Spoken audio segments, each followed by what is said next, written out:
Who was Usman dan Fodio? What was his role in the Sokoto Caliphate? Welcome to the Sankofa Pan-African series. Please subscribe to this channel if you've not yet done so, and click on your notification button so we can always let you know when we have new episodes. Thank you. Now, the Sokoto Caliphate was another major power which evolved in sub-Saharan Africa.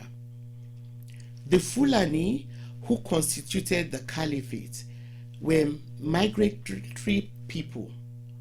They are believed to have moved from Mauritania and settled in Futatoro, Futajalon, and other areas of West Africa. By the 14th century, they had become predominantly Muslim and embarked on jihads on so-called infidels around the 1670s. They succeeded in establishing several states as a result of these jihads, including the Imamate of Futatoro, Futajalon, and others. The most important of the states which the Fulani founded was the Sokoto Caliphate, which was established by Usman dan Fodio in 1804. Usman dan Fodio was an ethnic Fulani who found himself living in a predominantly non-Muslim area, which falls in what is now northern Nigeria. That was the area where he lived. The area now falls in northern Nigeria. Though some people in the area were Muslims, others at the time practiced traditional beliefs. Usman dan Fodio succeeded in accusing the Hausa leadership of the area of practicing an impure version of Islam and of being morally corrupt. He then launched a series of jihads among a population that was already restless because they were disconcerted with their leaders who were imposing high taxes on them. Now, the jihads were highly successful and quickly swept over northern areas of most of the landmass that falls under Nigeria, Republic of Benin, and Cameroon. Now, Sokoto was established as the capital of the Caliphate. Usman dan Fodio was eventually succeeded by his son, Muhammad Bello. Now, the Sokoto Caliphate was one of the largest 19th century states in sub-Saharan Africa, and for most of the 19th century, it dominated most of the northern parts of not just of present-day Nigeria and the Western Africa, the northern areas. Now, the Caliphate reigned over the region and brought other states and peoples under its authority. The Caliphate emerged as a result of several unrest in Hausa land, and like I said, the people were already dissatisfied with their leaders who were taxing them heavily. So there were a lot of unrest in Hausa land, and this allowed Usman dan Fodio's jihads to succeed. And according to Mori Last, the Fulani jihadists regarded themselves as reformers. The defeat of the Hausa states brought an end to the Hausa dynasties, and in their place emerged a powerful empire or caliphate, which, like I said, had its headquarters in Sokoto. With the establishment of the Sokoto Caliphate, the already existing political system in Hausa land was fused into the Fulani-led administration. Now, the caliphate was divided into two provinces for administrative convenience. The western province had its headquarters at Gwandu, and the eastern province had its own headquarters at Sokoto. The caliphate was then subdivided into emirates led by emirs. The Sokoto Caliphate system was modeled to a large extent after the caliphate system in the Arabian Peninsula. So it was a theocracy in that it was guided by religion. At the head of the caliphate was the caliph, who was the Amir al-Muminin, which is Arabic meaning commander of the faithful.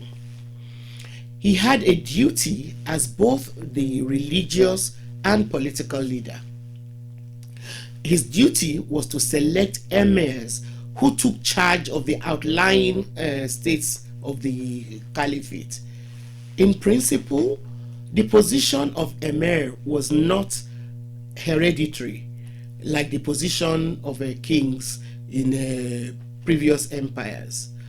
The emir was to be chosen for his personal piety towards Allah, and neither his office nor his person was supposed to be sacred.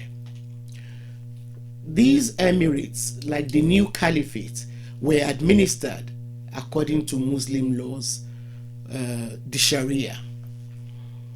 At its peak, the Sokoto Caliphate flourished economically and was actively involved in trade. The Caliphate had significant trade across the trans-Saharan routes. Again, sadly, one of the major commodities that the Caliphate traded in was slaves.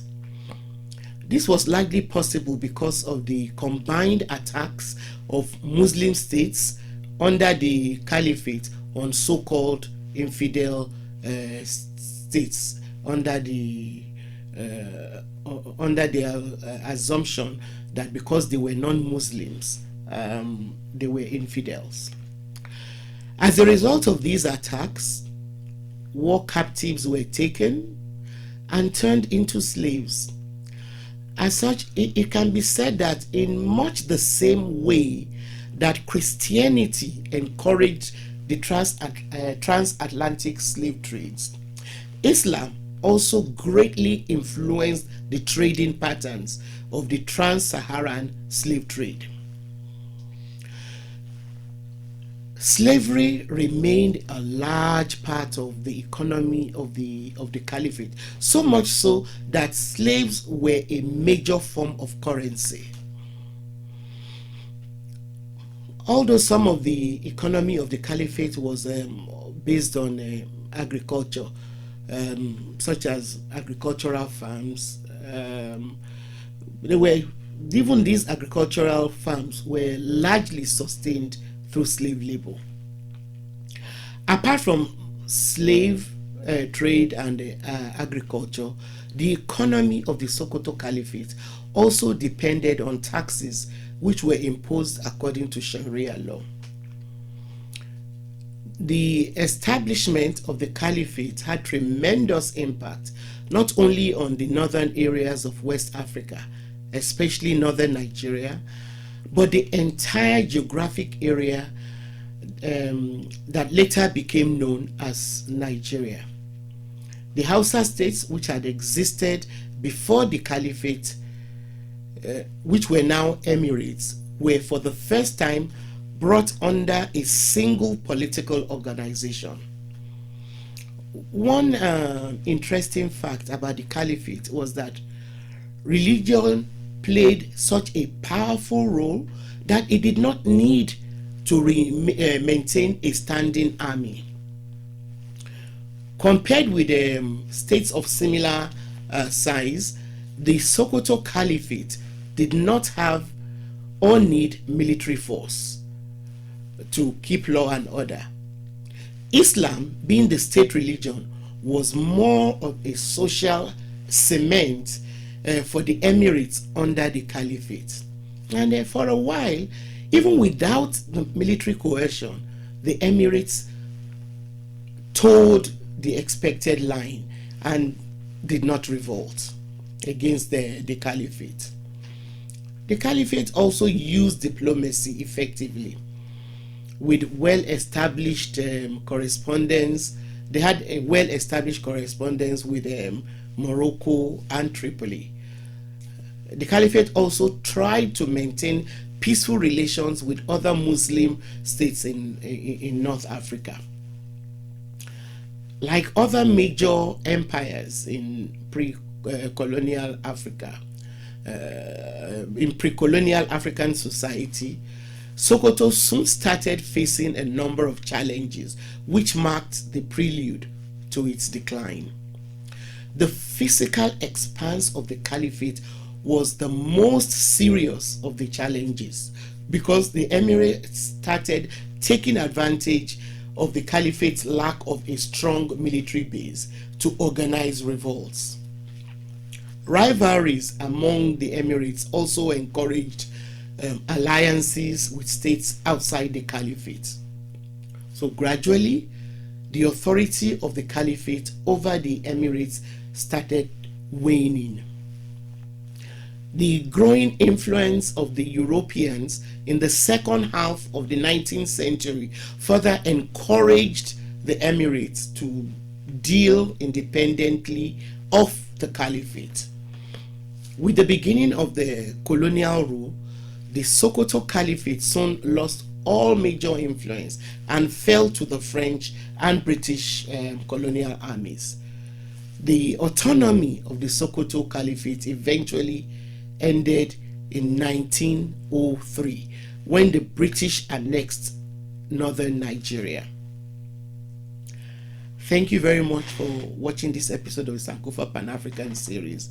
Please don't forget to send your comments and questions to our community page.